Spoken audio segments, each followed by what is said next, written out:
Hello friends, welcome to एडुसाइन आईए। आज के इस लेक्चर 5 में हम स्टार्ट करने वाले हैं about the Nehru era.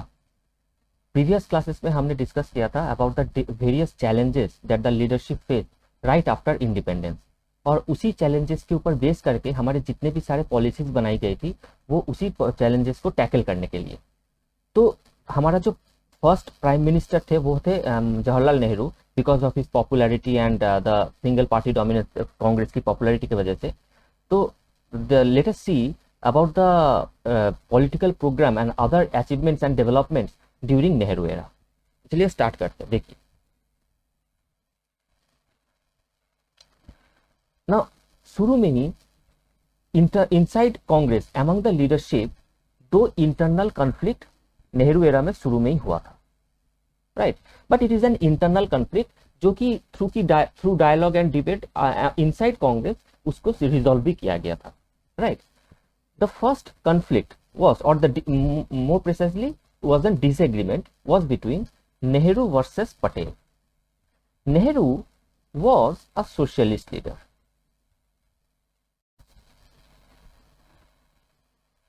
He wanted a socialist pattern of economy. On the other hand, Patel wanted capitalism. Now there was this conflict whether in India there should be socialist economy or capitalist economy right after independence.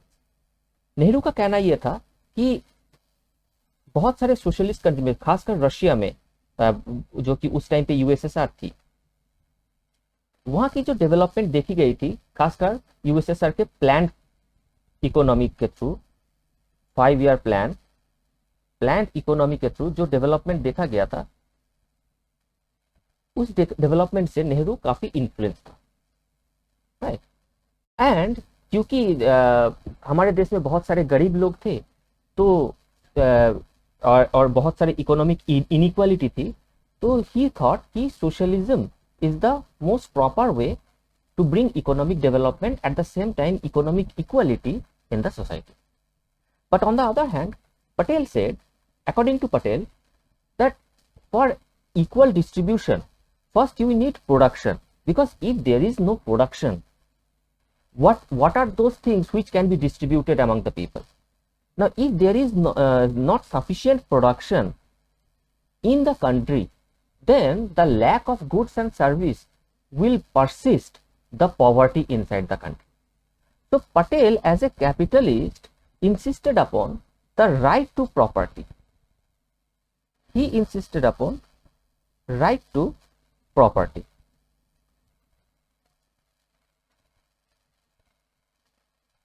Because right to property was a very important concept in any capitalist economy.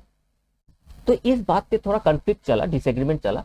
Finally एक दोनों के बीच में एक समझौता किया गया, जिसके through India में मिक्स्ड इकोनॉमी चालू हुआ with a socialist pattern, and at the same time right to property was made a fundamental right under article 31. Under article 31 right to property को एक फंडामेंटल राइट भी बनाया गया. And this is how the resolution came in the disagreement between Nehru and Patel. Next जो conflict होता है that is between Nehru versus Purushottam Das Tandon. देखिए, पटेल की डेथ 1950 में हो गई थी. पटेल की डेथ 1950 में हो गई थी, और 1951-52 के इलेक्शन में कांग्रेस जीता और नेहरू बना पहला prime minister, right. Now in the conflict between Nehru versus Purushottam Das Tandon, the issue was, क्या देखिए, एक प्राइम मिनिस्टर होता है जो कि रूलिंग पार्टी से आते हैं. Prime minister is the executive, the head of the council of minister in the union, right. दूसरी तरफ जो पार्टी होता है, जो रूलिंग पार्टी होता है, उसके एक पार्टी प्रेसिडेंट भी होता है, उसके एक पार्टी प्रेसिडेंट भी होता है. अब इशू ये थी कि किसका इन्फ्लुएंस ज्यादा होना चाहिए, क्योंकि देखिए, सरकार तो चलाते हैं प्राइम मिनिस्टर, लेकिन प्राइम मिनिस्टर भी एक पार्टी से बिलोंग करता है, और वो उस टाइम की जो रूलिंग पार्टी होती है, वो रूलिंग पार्टी भी एक तरीके से सरकार चलाती है। तो इन्फ्लुएंस किसका ज्यादा होना चाहिए, प्राइम मिनिस्टर का या पार्टी प्रेसिडेंट का? नेहरू का कहना यह था कि सरकार में पार्टी प्रेसिडेंट का कोई इंटरफेरेंस नहीं होना चाहिए, लेकिन टंडन का यह कहना था कि नहीं, पार्टी प्रेसिडेंट भी एक इंपॉर्टेंट पोजीशन होल्ड करता है inside the party, although he is not a member of the government, but he is an important post in the party, and it is the ruling party who runs the government at that point of time. So party president should have a bigger say in the government policy. Now, as prime minister, Nehru got an upper hand. उन्हीं के जो logic था, उन्हीं का जो arguments था, वो ज्यादा एक्सेप्टेबल था, लेकिन बाद में चल के एक कंप्रोमाइज भी करना पड़ा था नेहरू को, और वो जो पहले के जो स्टैंड लिए हुए थे कि prime minister and party president should be in two different hand, कभी भी इन दोनों चीज एक ही जन के हाथ में नहीं होना चाहिए, इस चीज पे कंप्रोमाइज उनको करना पड़ा था। और नेहरू मतलब प्राइम मिनिस्टर और पार्टी प्रेसिडेंट एक टाइम के बाद दोनों बने थे, राइट। तो ये कॉन्फ्लिक्ट थोड़ा लंबा चलता भी रहा, लेकिन प्राइम मिनिस्टर आज के टाइम पे भी प्राइम मिनिस्टर का ही ज्यादा इन्फ्लुएंस होता है इन द गवर्नमेंट, और वो होना भी चाहिए रादर देन पार्टी प्रेसिडेंट। क्योंकि एक डिबेट इलेक्टोरल रिफॉर्म में आज के टाइम पे भी एक बात आती है कि जब किसी एक व्यक्ति को, एक मेंबर को जब लोग इलेक्ट करके भेजते हैं, माना कि वो किसी पार्टी के होते हैं, लेकिन क्या सिर्फ पार्टी को देख करके लोग वोट देते हैं? ऐसा तो नहीं है। लोग कभी कभी जो मेंबर होता है, जो कैंडिडेट होते हैं, उस कैंडिडेट को भी देख करके वोट देता है।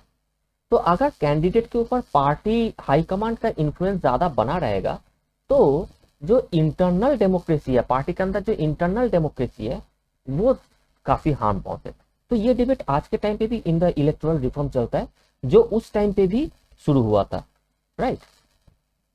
तो ये तो दो main conflict in the beginning years चला था, ओके। अब देखिए, इंडिया में शुरू में काफी साल तक हमारे यहाँ पे सिंगल पार्टी डोमिनेंस देखने को मिला। Single party dominance in the sense both in the centre as well as state government, centre as well as state government एक ही पार्टी को पावर में आते हुए दिखा गया, and that was Congress.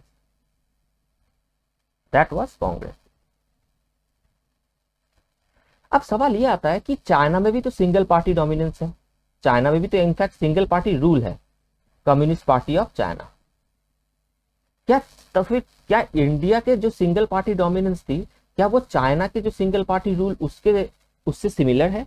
The answer is no, there is a big difference. China में जो सिंगल पार्टी रूल है, वहां पे डेमोक्रेसी नहीं है। वो पार्टी जो सिंगल पार्टी रूल है चाइना में, सीपीसी, वो कभी इलेक्ट होकर के नहीं आते। लेकिन इंडिया में कांग्रेस एक पार्टी थी जो इलेक्ट होकर के आया है। लोगों ने ये मैंडेट दिया है कि हां, तुम पावर में रहो। हर 5 साल में रेगुलर इंटरवल में इलेक्शन होता रहा है इंडिया में, और इलेक्ट होकर के वही पार्टी बार बार पावर में आता रहा है। और ज्यादातर देखा गया कि ज्यादातर स्टेट में कांग्रेस पावर में थी, लेकिन ऐसा भी नहीं था कि हर एक स्टेट में पावर में थी। For example, in the year 1957 in Kerala communist party came in power, right. तो चाइना के सिंगल पार्टी रूल या फिर मेक्सिको में पीआरआई पार्टी रूल बना था, but that was at the cost of democracy. There was no democracy, but in India there was democracy, right? So India's single party dominance in the beginning years and China's single party rule is not at all same. There is a big difference between these two form of government. Now let us see what are the reasons for this single party dominance in the beginning years. At least देखिए, शुरू में Nehru prime minister रहे up to 1964। Nehru के बाद लाल बहादुर शास्त्री बने, वो भी कांग्रेस के ही थे, only for 2 years 1966 up to 1966। उसके बाद इंदिरा गांधी बने अप टू 1977। जब 1977 आके फिर एक बार सरकार बदला, जब जनता पार्टी पावर में आया, जनता पार्टी पावर में आया। लेकिन जनता पार्टी ज्यादा दिन तक पावर में नहीं रह पाए, only up to 1980, only up to 1980। फिर इंदिरा गांधी पावर में आए, फिर इंदिरा गांधी पावर में आए अप टू 1984, जब उनका असैसिनेशन हो गया, राइट। इंदिरा गांधी के बाद राजीव गांधी प्राइम मिनिस्टर बने।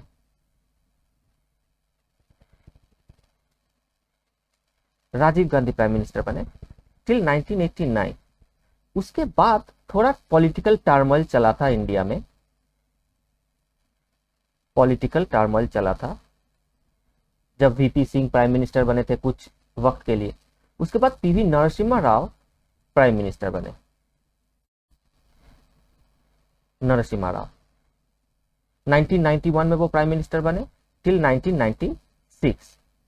1996 के बाद फिर से एक पॉलिटिकल अनस्टेबिलिटी फैल गया था इंडिया में, जब कुछ ही इंटरवल में 3-4 प्राइम मिनिस्टर बदला गया था। पहले अटल बिहारी वाजपेयी आए, फिर 13 दिन के लिए आए थे, फिर वो सरकार गिर गई, फिर ए आई के गुजराल आए, फिर एचडी देवेगौड़ा आए, फिर से अटल बिहारी वाजपेयी आए। इन 1999 वो सरकार जो एनडीए सरकार चला, एनडीए सरकार चला टिल 2004, फ्रॉम 1999। फिर 2004 में यूपीआई सरकार आई 2014 तक, 2014 तक under Manmohan Singh, and after that फिर से एनडीए सरकार under Modi, which is still going on. तो ये रही इंडिया के जो हिस्ट्री, जिसमें से देखा जाए तो up to this point Congress party का डोमिनेंस रहा, right, except for an interval in this period from 1977 to 1980। ये 3 साल के गैप को छोड़ करके बाकी कांग्रेस पार्टी का डोमिनेंस रहा, लेकिन उसके बाद फिर धीरे धीरे वो डोमिनेंस कम होता चला गया, राइट। नाउ जो इन द बिगिनिंग ईयर्स जो डोमिनेंस रहा, उसका मेन रीजन क्या था? देखिए, first of all the legacy of freedom struggle, this was a very big reason in the Indian national movement. Congress ने एक बहुत बड़ा रोल प्ले किया था। यहां तक कि in the election of 1937, out of 11 provinces, 8 provinces में कांग्रेस सरकार बनाई थी। तो कांग्रेस का एक बहुत बड़ा कंट्रीब्यूशन रहा। फॉर एग्जांपल, जब गांधी कांग्रेस के अंदर रह के अपना मूवमेंट चालू किया, चाहे वो नॉन कोऑपरेशन मूवमेंट हो, चाहे वो सिविल डिसोबीडियंस मूवमेंट हो, चाहे वो इंडिविजुअल सत्याग्रह हो, चाहे वो क्विट इंडिया मूवमेंट हो, तो ये सारा इन सारे मूवमेंट में कांग्रेस का काफी कंट्रीब्यूशन रहा है। And during that period, because of its legacy in the freedom struggle, even after independence, Congress had a huge popularity. There is no doubt about it. In the first general election, out of around 424 seats, Congress को 334 करीब कुछ seat मिला हुआ था। Almost 3/4 majority के साथ कांग्रेस को ये सीट मिला हुआ था, right. Second point is well organisation of an old party. Old party तो ये थी, कांग्रेस का फाउंडेशन हुआ था 1885 में, 1885 में कांग्रेस का फाउंडेशन हुआ था, राइट। और इनका पॉलिटिकल एक्सपीरियंस की वजह से कांग्रेस काफी वेल ऑर्गेनाइज थी, वेल ऑर्गेनाइजेशन मींस यहां पे हायरार्की था, पार्टी वर्कर्स थी, पार्टी लीडर्स थी। कांग्रेस का जितना एक्सपीरियंस था इंडियन पॉलिटिक्स में, इतना एक्सपीरियंस शायद ही किसी और पार्टी की थी। यही चीज हमारे पॉइंट नंबर 4 में भी कहा गया है, the experience of it leaders in politics. Congress के बहुत सारे मेंबर उस टाइम पे लॉ बैकग्राउंड से हुआ करता था, आज के टाइम पे भी काफी है। और उनका जो एक्सपीरियंस रहा है पॉलिटिक्स में, चाहे वो इंडियन नेशनल मूवमेंट के टाइम पे हो, खासकर इंडियन नेशनल मूवमेंट के टाइम पे जब वो ब्रिटिश के खिलाफ लड़े थे, और उनका मास मोबिलाइजेशन का, मास पॉलिटिक्स का काफी एक्सपीरियंस था कांग्रेस के लीडर्स की। तो ये एक बहुत बड़ा रीजन था, ये एक बहुत बड़ा रीजन था कि कांग्रेस का आफ्टर इंडिपेंडेंस काफी पॉपुलैरिटी थी, और एक इन द डेमोक्रेटिक पॉलिटिक्स बार बार इलेक्ट होते रहे, both in centre as well as in other states. Third reason is देखिए ऑल इंडिया प्रेजेंस। कांग्रेस की जब फाउंडेशन हुई थी वो भी इसी बेसिस पे हुई थी, the we need an organisation which will be an all India level, which will be at all India level. So right, even after independence Congress की ऑल इंडिया प्रेजेंस थी, इंडिया के हर एक जगह पे वो अपने कैंडिडेट खड़ा कर सकता था, which was not possible for other parties. जो भी नए पार्टीज बने थे या फिर कुछ पुराने पार्टीज भी थे, उनके ऑल इंडिया प्रेजेंस नहीं थी, जो कांग्रेस के लिए एक बहुत बड़ा एडवांटेज था, जो बाकी पार्टीज के लिए नहीं थी।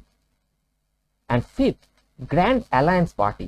कांग्रेस की ये एक बहुत बड़ा एडवांटेज बोलिए या स्ट्रेंथ बोलिए, ये इट वाज अ स्ट्रेंथ कि it could assimilate all kind of ideologies and ideas inside Congress.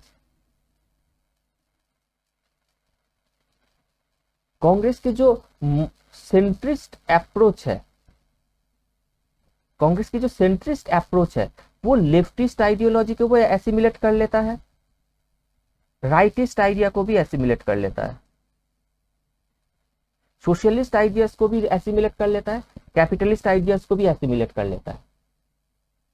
तो हर एक आइडियाज के लिए, हर एक आइडियोलॉजीज के लिए कांग्रेस के अंदर प्लेसेस है।